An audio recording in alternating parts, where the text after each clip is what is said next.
अस्सलाम वालेकुम।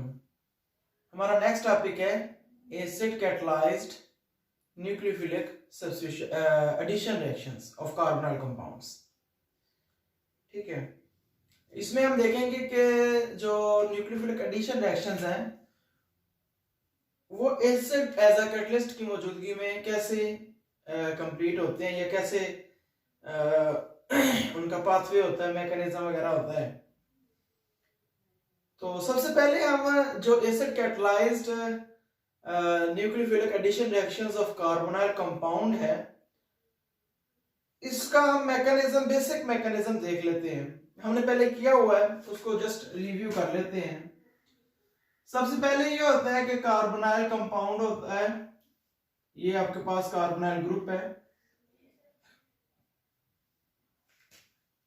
इसमें हम ऐड करते हैं एसिड। अब चूंकि यहां पर न्यूक्लियोफिलिक कैरेक्टर ऑक्सीजन के पास है, तो यहां से इस ऑक्सीजन का जो लोन पेयर है वो अटैक कर देता है हाइड्रोजन पर और ये कुछ ऐसे मॉलिक्यूल बना देता है। C है, डबल बॉन्ड OH। अब इस ऑक्सीजन ने चूंकि अपना लोन पेयर यूज कर लिया है, एक्सेस बॉन्डिंग कर ली है, इसलिए यहां ऑक्सीजन पर क्या आ जाएगा? पॉजिटिव। अब ऑक्सीजन ने अपना ये जो पॉजिटिव कैरेक्टर है इसने खत्म करना है, क्योंकि ऑक्सीजन हाईली इलेक्ट्रोनेगेटिव होता है, मतलब इलेक्ट्रॉन्स को अपनी तरफ अट्रैक्ट करता है, तो उसके ऊपर पॉजिटिव चार्ज आना एक अनयूजुअल कैरेक्टर है, तो इसलिए ऑक्सीजन ने अपना पॉजिटिव कैरेक्टर खत्म करना है। और दूसरी बात, ऑक्सीजन ने अपना लोन पेयर यूज कर लिया है, अब उसने अपना वो जो लोन पेयर यूज किया हुआ है उसको रिकवर भी करना है किसी और तरीके से। तो यहां पर इसका सेकंड स्टेप कुछ ऐसे होता है कि ये C है, डबल बॉन्ड ऑक्सीजन हाइड्रोजन है, ये बॉन्ड्स है इसके, यहां पर ऑक्सीजन का पॉजिटिव है, यहां पर एक पाई बॉन्ड है, जो पाई बॉन्ड है वो वीक होने की वजह से यहां से ऑक्सीजन उसको अपनी तरफ खींच लेता है। जब ऑक्सीजन पाई बॉन्ड को अपनी तरफ खींच लेता है तो आपके पास जो मुतलका प्रोडक्ट बनता है वो कुछ यूं होता है, carbon single bond oxygen hydrogen, ये इसका लोन पेयर यहां पर रिकवर हो चुका है। ठीक है, अब ये आपके पास देख ले, कार्बन के पास यहां बॉन्ड की कमी हो गई है। मतलब क्या हुआ है कि कार्बन यहां इलेक्ट्रॉन डेफिशिएंट हो गया, उसका एक बॉन्ड ऊपर शिफ्ट हो गया, उसका इस बॉन्ड के अंदर एक इलेक्ट्रॉन कार्बन का भी था, वो इलेक्ट्रॉन ऊपर चला गया ऑक्सीजन के पास, तो कार्बन के पास इलेक्ट्रॉन्स की कमी हो गई है। So this is no a high electrophilic carbon. अब ये कार्बन जो है ये हाई इलेक्ट्रोफिलिक है, मतलब एक स्ट्रॉन्ग इलेक्ट्रोफाइल हमारे पास जनरेट हो गया है। एसिड का काम यही होता है, एसिड ने क्या करना होता है कि इस कार्बन, जो कार्बोनाइल कार्बन है, इसका इलेक्ट्रोफिलिक कैरेक्टर बढ़ा देना है।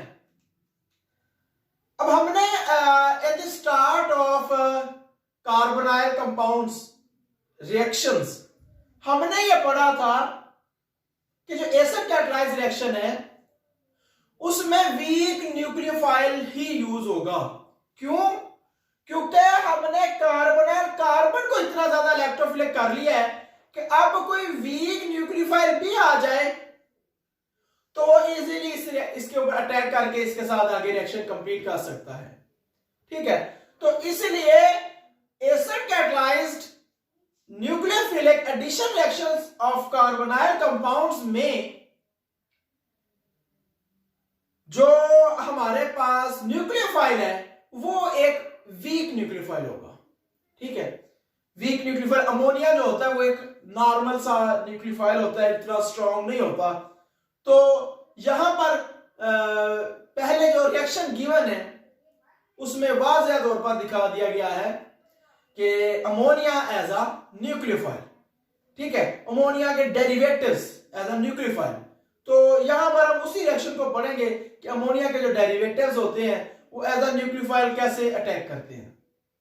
ठीक है, इसके अलावा यहां पर एक रिएक्शन और दिया गया है एसिड के कैटलिस्ट होने के साथ साथ।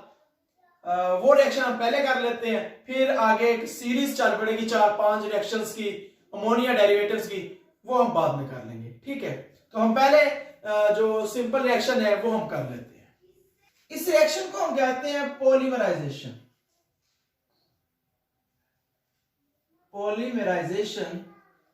पॉलीमराइजेशन का मतलब होता है जिसमें छोटे छोटे यूनिट्स आपस में मिलकर एक लंबा यूनिट बनाते हैं, ये एक लंबा मॉलिक्यूल बनाते हैं बड़ा किस्म का। तो यहां पर दो मॉलिक्यूल्स की पॉलीमराइजेशन है या उनकी यूनियन दिखाई गई है, एक फॉर्मेल्डिहाइड है और दूसरा एसिटाल्डिहाइड है।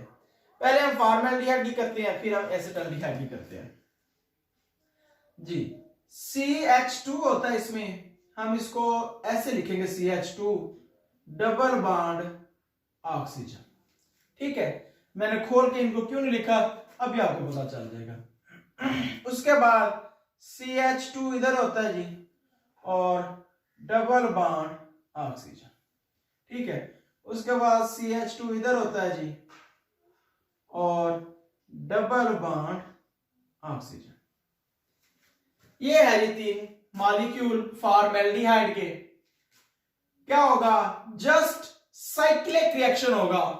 साइक्लिक रिएक्शन का मतलब क्या है कि इस रिएक्शन में तमाम मॉलिक्यूल्स हैं उनके पाई बॉन्ड सिग्मा बॉन्ड में कन्वर्ट हो जाएंगे और एक साइक्लिक रिंग मॉलिक्यूल प्रोड्यूस होगा।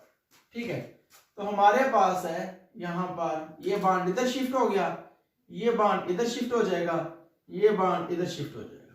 ठीक है, ये सारा प्रोसेस किसकी मौजूदगी में होता है, हम चूंकि एसिड कैटालाइज पढ़ रहे हैं तो एसिड की मौजूदगी में ये सारा प्रोसेस होता है। अब आगे आपके पास बनेगा क्या, इसको देख लें। ऑक्सीजन है, यहां पर सिंगल बॉन्ड CH2 आ गया, यहां पर ऑक्सीजन है, यहां पर सिंगल बॉन्ड CH2 आ गया, यहां पर ऑक्सीजन है, यहां पर सिंगल बॉन्ड CH2 आ गया और ये बॉन्ड इसका पहले से मौजूद था। ये है हमारे पास मॉलिक्यूल, इसे हम कहते हैं मेटा फॉर्मेल्डिहाइड। ठीक हो गया, तो ये थी जी फॉर्मेल्डिहाइड। 3 मॉलिक्यूल हमने HCHO के मतलब फॉर्मेल्डिहाइड के यूज किए हैं और वो आपके पास मेटा फॉर्मेल्डिहाइड उसने बना दिया। ठीक है, इसके बाद दूसरा मॉलिक्यूल है, इसमें हमारे पास 3 मॉलिक्यूल एसिटाल्डिहाइड का यूज होते हैं जी। तो देखें सेम इस तरह का हम एनवायरनमेंट क्रिएट करेंगे। इधर CH एल्डिहाइड है, CH3 है और इधर हमारे पास है CH, ये CH3 इधर है, इसका जो हमने डबल बॉन्ड ऑक्सीजन इधर बना दिया, फिर एक CH और ये CH3 इधर आ गया और इसका जो डबल बॉन्ड ऑक्सीजन हमने ये बना दिया। ठीक हो गया, ये थे 3 मॉलिक्यूल किसके, एसिटाल्डिहाइड के। ठीक है, हमने एसिड की मौजूदगी में इसका रिएक्शन करवाया, एसिड H2SO4 यहां यूज होता है जी। तो क्या होगा, जस्ट साइक्लिक रिएक्शन होगा। तो ये आपके पास यहां पर ये बॉन्ड पाई बॉन्ड है, इधर सिग्मा बॉन्ड में कन्वर्ट हो जाएगा, ये पाई बॉन्ड इधर सिग्मा में कन्वर्ट हो जाएगा और ये पाई बॉन्ड इधर सिग्मा में कन्वर्ट हो जाएगा। ठीक है, इसकी रीजन क्या होती है इसके पाई बॉन्ड की सिग्मा में कन्वर्ट होने की? तो मेरा ख्याल है अगर आप लोगों ने 9th चैप्टर पढ़ा हुआ है तो वहां पर वाज़ेह डिस्कस किया गया है और 7th चैप्टर में वहां पर भी ये चीज बहुत वाज़ेह डिस्कस की गई है कि जो पाई बॉन्ड होता है वो वीक होता है और जो सिग्मा बॉन्ड है वो क्या होता है, वो स्ट्रॉन्ग होता है। In other words pi bond जो होता है वो रिएक्टिव होता है और सिग्मा बॉन्ड क्या होता है, लेस रिएक्टिव होता है। और एक और तरीके से अगर आप बयान कर सके, पाई बॉन्ड ज्यादा एनर्जेटिक होता है, वो हाई एनर्जी रखता है, लेस स्टेबल होता है, और जो सिग्मा बॉन्ड है वो कम एनर्जी रखता है और मोर स्टेबल होता है। यहां पर एक पॉइंट बता दूं कि एनर्जी और स्टेबिलिटी का आपस में इनवर्स रिलेशन होता है। ठीक है, मतलब अगर कोई मॉलिक्यूल बहुत ज्यादा स्टेबल है तो उसके अंदर एनर्जी जो है वो बहुत कम होगी, वो बहुत लो एनर्जी पर होगा। और अगर वो बहुत ज्यादा अनस्टेबल है तो उसके अंदर एनर्जी बहुत ज्यादा है, वो आगे किसी न किसी से रिएक्ट करने की कोशिश करेगा। तो यहाँ पर जब ये मॉलिक्यूल करीब करीब आते हैं, जब पाई बॉन्ड होते हैं अनस्टेबल, हाईली एनर्जी वाले होते हैं, हाईली रिएक्टिव होते हैं, तो फौरी तौर पर इसके पाई बॉन्ड्स जो है ना वो इसके इस मॉलिक्यूल के, देखिए यहाँ पर दो दो होंगे हमारे पास वो पी ऑर्बिटल्स जो आपस में इधर साइडवेज ओवरलैपिंग कर रहे होंगे। तो इसके पाई बॉन्ड इसके साथ आके सिग्मा बॉन्ड की शक्ल में वो ओवरलैपिंग हेड टू हेड हो जाती है। यहाँ पर इनकी हेड टू हेड ओवरलैपिंग हो जाती है, यहाँ पर इनकी हेड टू हेड ओवरलैपिंग हो जाती है। ठीक है, तो पाई बॉन्ड किस में कन्वर्ट हो जाता है? सिग्मा में, क्योंकि सिग्मा इज मोर स्टेबल। तो ये इसकी एक बेसिक रीजन होती है। आपके पास मॉलिक्यूल क्या बन रहा है जी? ऑक्सीजन है, CH3 है, ऑक्सीजन है, CH3 है, ऑक्सीजन है, CH3 है। ठीक है, यहां पर इसका बॉन्ड है, तो इसको हम कहते हैं पर एल्डिहाइड। ठीक है, पर एल्डिहाइड। तो ये आपके पास एक मॉलिक्यूल बन चुका है पॉलीमराइजेशन ऑफ एसिटाल्डिहाइड से। ठीक हो गया। अब हम आगे आते हैं अमोनिया डेरिवेटिव्स के रिएक्शंस की तरफ। आगे है रिएक्शंस ऑफ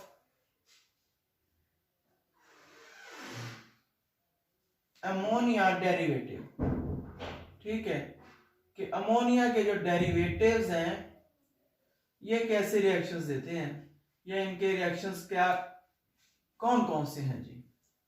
ठीक है, तो सबसे पहले हम बात कर लें कि ये एक अमोनिया मॉलिक्यूल है, H और ये H। ठीक है, इसको नीचे लगा लें और ये यहां पर आ जाएगा, यहां पर इसका लोन पेयर आ जाएगा। ठीक हो गया। इस लोन पेयर की वजह से ही जो नाइट्रोजन है वो न्यूक्लियोफिलिक कैरेक्टर शो करता है। अब इस अमोनिया डेरिवेटिव का अगर मैं इस अमोनिया मॉलिक्यूल का एक हाइड्रोजन रिमूव कर दूं और यहां पर मैंने लिख दिया जी का मतलब कोई भी ग्रुप हो सकता है। जी का मतलब हमारे पास यहाँ OH भी हो सकता है, NH2 भी हो सकता है। ठीक है, और हमारे पास NHC6H5 भी हो सकता है। तो इस तरह से ETC, इस तरह से कई ग्रुप्स आ सकते हैं, हम आगे पढ़ेंगे इनके बारे में। तो ये ग्रुप का मतलब कोई भी ग्रुप आगे साथ अटैच हो सकता है। तो अब ये मॉलिक्यूल क्या कहलाएगा? अब ये मॉलिक्यूल कहलाएगा अमोनिया डेरिवेटिव। ठीक है, अमोनिया डेरिवेटिव। अमोनिया डेरिवेटिव क्यों है ये? अब क्योंकि यहां पर अमोनिया का एक हाइड्रोजन जो है वो रिप्लेस हो गया है विद एनी अदर ग्रुप। ठीक है, वो मोस्टली जो ग्रुप्स होते हैं वो भी कुछ इलेक्ट्रॉन रिच होते हैं ताकि अमोनिया का किसी हद तक न्यूक्लियोफिलिक कैरेक्टर बढ़ जाए। ठीक है, तो ये हमारे पास अमोनिया डेरिवेटिव है। इस ग्रुप की जगह हम चार आपके पास यहाँ मॉलिक्यूल्स या रिएक्शंस दिए गए हैं। एक है रिएक्शन विद हाइड्रोक्सिलअमाइन, फिर आपके पास with hydrazine, with phenyl hydrazine and with 2,4-डाइनाइट्रोफिनाइल हाइड्राजीन। ठीक है, ये चार मेन रिएक्शंस जो है यहाँ गिवन है हमारे पास बुक में, तो हम इन चारों को स्टेप बाय स्टेप कर लेते हैं जी। सबसे पहले है हाइड्रोक्सिलअमाइन।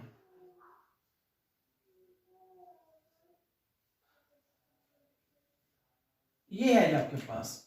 ठीक हो गया। इसमें हमारे पास क्या होगा? अब कोई भी आप एल्डिहाइड यूज कर लें। लेट्स सपोज आपने यूज कर लिया है एसिटाल्डिहाइड। ठीक है, ये एसिटाल्डिहाइड है। हाइड्रोक्सिलअमाइन कौन सा होता है जी? NH2OH, इसे आप हाइड्रोक्सिलअमाइन कहते हैं। ठीक है, हाइड्रोक्सिल ग्रुप है अमाइनो ग्रुप के साथ। तो यहां पर इसके साथ रिएक्शन होगा तो क्या होगा जी? किस तरह से होगा देख लें जरा। सॉरी H2NOH, ये हम इस फॉर्मेट में इसको लिखेंगे और यहां पर हमारे पास एसिड है, एसिड इन्वॉल्व हो रहा है। सिंपली होना क्या है, जितने भी 4 रिएक्शंस हैं, एक पॉइंट समझ लें, सब में यही होना है। देखो यहां से ग्रुप चेंज होता जा सकता है, यहां से साइड ग्रुप जो हम कह रहे हैं अमोनिया डेरिवेटिव का ग्रुप, यहां पर हाइड्रोक्सिल ग्रुप है, यहां पर फिनाइल आ सकता है, यहां पर हाइड्रोजीन हो सकता है, 2,4 डाइनाइट्रोफिनाइल हाइड्रोजीन हो सकता है। ये चीज हो सकती है चेंजेस, ये चीजें चेंज हो सकती हैं, लेकिन ये जो स्टेप है ना रिएक्शन को याद रखने के लिए इंतहाई सिंपल है और सब में ऐसे लिखना है आपने, ठीक है। यानी कि ये फॉर्मेट ऐसे लिखना है, बाकी आप जो मर्जी साथ लगाते जाए काम चल जाएगा। और हमारे पास यहां से क्या होगा, सिंपल एक वाटर मॉलिक्यूल रिलीज हो जाएगा और आपके पास बॉन्ड बन जाएगा जी C डबल बॉन्ड N, ठीक है, और OH और हमारे पास आ गया CH3H। लें ये रिएक्शन आपके पास आ गया, प्लस हमारे पास क्या बना यहां H2O, ठीक हो गया। मतलब क्या है कि बहुत सिंपल और सीधा सीधा रिएक्शन है, आपने जस्ट इसको प्रोसीड करते जाना है और इसके अंदर से वाटर मॉलिक्यूल निकालते जाना है। अब आप एथेनॉल की बजाय, एसिटाल्डिहाइड की बजाय आप एसीटोन यूज कर लें, ठीक है, कीटोन यूज कर लें। आपने कीटोन यूज कर लिया, इसमें आप ये यूज कर लें जी H2NOH, एसिड यूज किया आपने, यहां से वाटर निकला और आपके पास क्या बन गया CCH3 double bond NOH plus आपके पास क्या आ गया यहां H2O। ले ये रिएक्शन भी आपके पास हो गया, ठीक है। तो अब इसका मतलब क्या हुआ कि रिएक्शन बिल्कुल सीधा सीधा है, जस्ट इसके अंदर से वाटर मॉलिक्यूल निकालते जाए। अब ये तो थी एडिशन ऑफ हाइड्रोक्सिलमाइन। अब और कर ले, आप यूज कर ले फिनाइल हाइड्रोजीन। फिनाइल हाइड्रोजीन को हम लिखते हैं H2N, ठीक है, NH और यहां N के साथ लगा होता है जी C6H5, ये ग्रुप लगा होता है फिनाइल ग्रुप, ठीक है। इसमें ये कंप्लीट ग्रुप है, मतलब ये वो बेंजीन रिंग यहां अटैच है। चल अब हम इसको ऐड करके देख लें क्या होगा जी। यहां पर आपने फिर इसी तरह से एसिटाल्डिहाइड ले लिया, ठीक है, आपने ऑक्सीजन के साथ इसका रिएक्शन करवा दिया, प्लस आपके पास आ गया जी H2N NHC6H5। अब यह ग्रुप कैसे वसीला करें, हमारा ऐसे कोई तल्लक नहीं, कोई कंसर्न नहीं, ठीक है। हमारे पास होगा क्या, जस्ट यही जो पहले हुआ, यहां से वाटर मॉलिक्यूल रिमूव हो गया, सॉरी वाटर यहां से रिमूव हो गया और बाकी जो बचा है वो सारा वैसे का वैसे लिख दे। बाकी क्या बच गया हमारे पास CH3H डबल बॉन्ड NHC6H5 ले H5, सारे का सारा मॉलिक्यूल बन गया आपके पास, ठीक है। तो इस तरह से आप क्या कर सकते हैं कि कोई भी आप यहां पर फिर इसी तरह से कीटोन यूज कर ले, आप कीटोन यूज करेंगे वो भी ऐसे हो जाएगा, चले वो भी करके देख लें। CH3 double bond O plus H2N NHC6H5 in the presence of acid catalyst. तो यहां से वाटर मॉलिक्यूल रिमूव हुआ और आपके पास बन गया C double bond NHC6H5 plus क्या बन गया H2O। ये मॉलिक्यूल भी आपके पास इसी तरह से आ गया। तो मतलब क्या हुआ कि आप इसी तरह से फिनाइल हाइड्रोजीन है, कोई भी काम कर रहे हैं इसमें रिएक्शन में, कोई भी काम करेंगे वो सिंगल काम एक ही होगा, वो क्या है, यहां से वाटर मॉलिक्यूल को रिमूव करते रहना है, ठीक हो गया। नेक्स्ट आपके पास आ जाएगा जी हाइड्रोजीन, आप यूज कर लें। हाइड्रोजीन क्या होता है H2N सिंगल बॉन्ड NH2, इसको आप ऐड कर ले, इसमें भी क्या होगा, सेम क्राइटेरिया आएगा, HC double bond O plus H2N single bond NH2 in the presence of acid, यहां से वाटर मॉलिक्यूल रिमूव होगा, ठीक है, और आपके पास क्या आ जाएगा, CH3H डबल बॉन्ड NNH2, ये आपके पास मॉलिक्यूल बन गया, प्लस क्या बन जाएगा आपके पास है वाटर। अच्छा एक चीज बताना मैं स्किप हो गया, ये आगे जो प्रोडक्ट बन रहा है इनके तो नाम आपको आते हैं कि ये एसिटाल्डिहाइड है, ये जो आपका प्रोडक्ट बन जाता है इसको नाम कैसे देना है, इसको कोई ज्यादा आपको साइंटिफिकली जाने की जरूरत नहीं है, सिंपली आपने एसिटाल्डिहाइड यूज किया तो आप इसे क्या देंगे, एसिटाल्डिहाइड, एसिटाल्डिहाइड हाइड्राजोन, जस्ट ऐसे, ठीक है। इसी तरह जब आप कीटोन में आएंगे तो कीटोन में भी आप ऐसे अभी आप कर लें, उसी से पता चल जाएगा कि CH3 double bond O plus H2N single bond NH2 आपके पास in the presence of acid, ये आपके वापस वाटर निकल गया यहां से वो, और आपके पास आ गया CH3 double bond NH2 plus बन गया वाटर, तो इसे आप क्या नाम देंगे, इसे आप कहेंगे एसीटोन, एसीटोन कह दें और साथ हाइड्राजोन कह दें, ठीक है। या इसे दूसरा आयुपैक, इसको आयुपैक नाम दे लें, ये आपने क्या पढ़ा था, प्रोपानोन था, तो आप इसकी बजाय से आप ऐसे लिख लें कि प्रोपानोन हाइड्राजोन, ऐसे आप कह लें, ठीक है। इसी तरह जो पिछले आपने पढ़े थे वो फिनाइल हाइड्राजीन था, तो फिनाइल हाइड्राजोन हो जाना है, ठीक है। और जो फर्स्ट वाले थे उसमें ऑक्साइन बनते हैं, ऑक्साइन, ठीक है। तो ये आपके पास सारे नेम्स आ जाते हैं जी। इसके बाद अब लास्ट हमारे पास एक रिएक्शन आ गया 2,4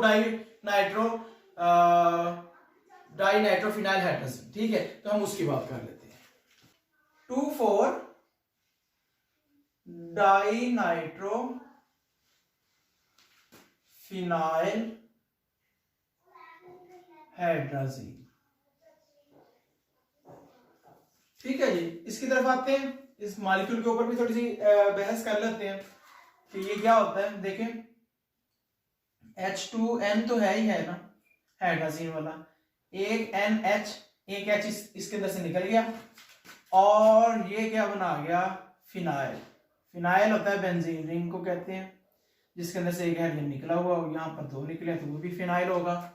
अच्छा ये आपके पास बेंजीन रिंग है, एक नाइट्रो ग्रुप यहाँ लगा हुआ है जी, एक नाइट्रो ग्रुप यहाँ लगा हुआ है, ठीक है। इसे हम पढ़ेंगे 2, यहां से 1 नंबरिंग होगी ना, नंबरिंग उधर से होगी जहां से ये इसके साथ लिंकेड है, तो 1 2 3 4 5 6, ठीक हो गया। तो ये क्या आ जाएगा, 2 आगे ये 4 हो गया, 2,4 डाइनाइट्रोफिनाइल, ये फिनाइल ओवरऑल हो गया, यानी कि ये पूरे सब्सटेंट का नाम क्या हुआ, 2,4 डाइनाइट्रोफिनाइल, और आगे क्या है हाइड्रोजन है, ये सारे का सारा हाइड्रोजन आ गया, ठीक है। तो इस तरह से हम इसको नाम देंगे। अब हम करते हैं इसके रिएक्शन की तरफ जी।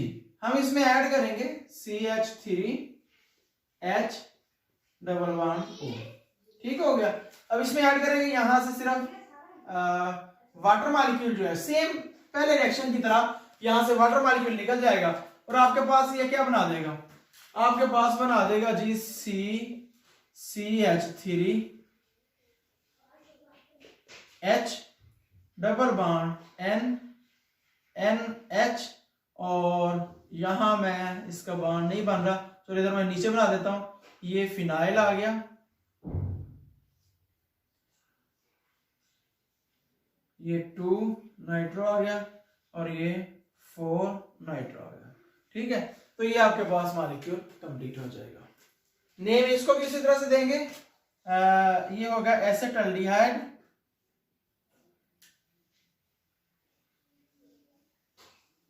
2,4 डाइनाइट्रोफिनाइल हाइड्राजीन। ठीक है, तो इसी तरह से आपके पास कीटोन का होगा। कीटोन वाला रिएक्शन आप खुद करें, उसकी प्रैक्टिस करके देखें। सेम जस्ट यहाँ पर CH3 लगा दे और आगे ये प्रोडक्ट बन जाएगा और एसिटाल्डिहाइड से वो क्या बन जाएगा, प्रोपानोन हो जाएगा। ठीक है, बाकी सारा वही होगा। तो हम आते हैं इसके मैकेनिज्म की तरफ। अमोनिया डेरिवेटिव्स का जो मैकेनिज्म है अमोनिया डेरिवेटिव का, होगा क्या, सबसे पहले वही काम कि फॉर्मेल्डिहाइड ले लें या कोई भी ले लें। यहां पर हमने जनरल ले लिया है। ठीक है, इसमें आप ऐड करेंगे H पॉजिटिव। ठीक है, तो यहां से इसका लॉन पेयर इस पर अटैक करेगा।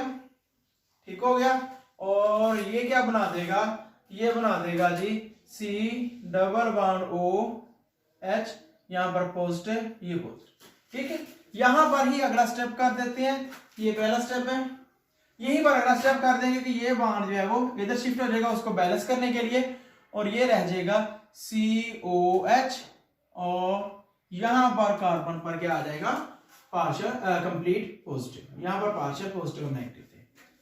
ठीक हो गया। दूसरे स्टेप में क्या होगा, दूसरे स्टेप में आएगा अब जो अमोनिया डेरिवेटिव है।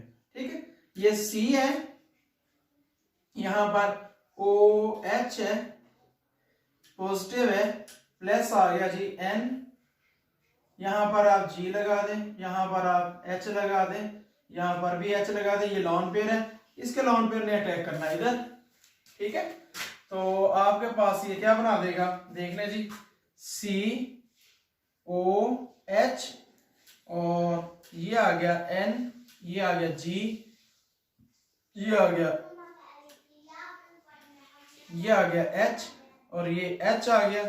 यहां पर इसके दो एक्स्ट्रा जो बॉन्ड बचे हुए हैं।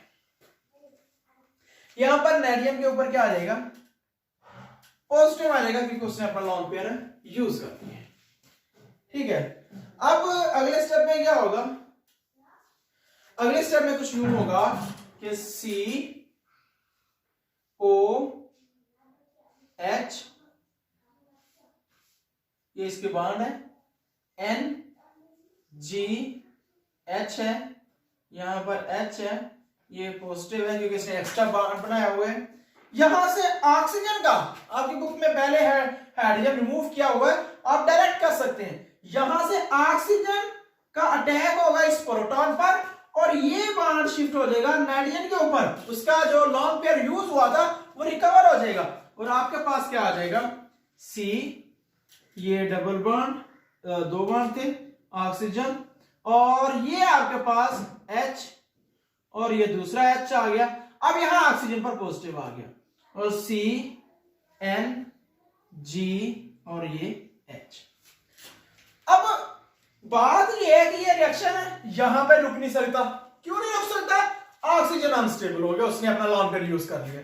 तो फिर क्या होगा, अब देखें यहां से आप कह सकते हैं कि ये ग्रुप निकल जाता, ये वैसे हाइड्रोजन निकल जाता, वह ऑक्सीजन जो है वो उसने उसके ऊपर प्रोटॉन के ऊपर अटैक तो कर दिया।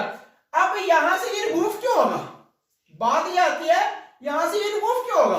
रिमूव होने की बेसिक वजह ये है कि ये रिमूव होने के बाद ये जो कंपाउंड बनेगा ना, ये एक हाईली स्टेबल वाटर मॉलिक्यूल बनेगा। और जहन में बिठा ले, जब भी किसी रिएक्शन में एक स्टेबल प्रोडक्ट बन रहा हो, रिएक्शन उस तरफ को जाएगा। अगर रिएक्शन में कोई अनस्टेबल प्रोडक्ट बन रहा हो तो रिएक्शन उस तरफ को नहीं जाएगा। तो फिर यहां से क्या होगा, यहां से देखें, यहां से ये बॉन्ड जाएगा ऑक्सीजन की तरफ ताकि उसका लॉन पेयर रिकवर हो जाए, और इस कार्बन का बॉन्ड कम हो जाएगा। अब इस कार्बन को स्टेबलाइज रखने के लिए उन्हें शुरू में हमने एसिड यूज किया था, वो अपना यहां बॉन्ड छोड़कर प्रोटॉन निकल जाएगा, और आपके पास क्या बन जाएगा, C, ये दो बॉन्ड इसके, यहां पर डबल बॉन्ड N G। ठीक है, और सॉरी इसका H निकल जाता है, हाँ जी बस ये सॉरी ये बन चुके हैं कंप्लीट बॉन्ड। ठीक है, तो यहां से अब साथ में बाई प्रोडक्ट क्या बन रहे हैं, H पॉजिटिव और H2O ले। तो ये आपके पास मेन प्रोडक्ट बन गया। ये सेम वही बॉन्ड बन गया जो हमने शुरू में देखा था। नाइट्रोजन की भी वैलेंसी पूरी हो गई है, कार्बन की वैलेंसी पूरी हो गई है, वाटर भी निकल गया जो हमने शुरू में देखा था, और हाइड्रोजन जो यूज होता है एसिड के तौर पर वो भी निकल जाता है। ठीक हो गया। तो ये था जी मैकेनिज्म कि किस तरह से ये रिएक्शन कंप्लीट होता है थ्रू प्रॉपर स्टेप्स। ओके जी, अल्लाह हाफिज़।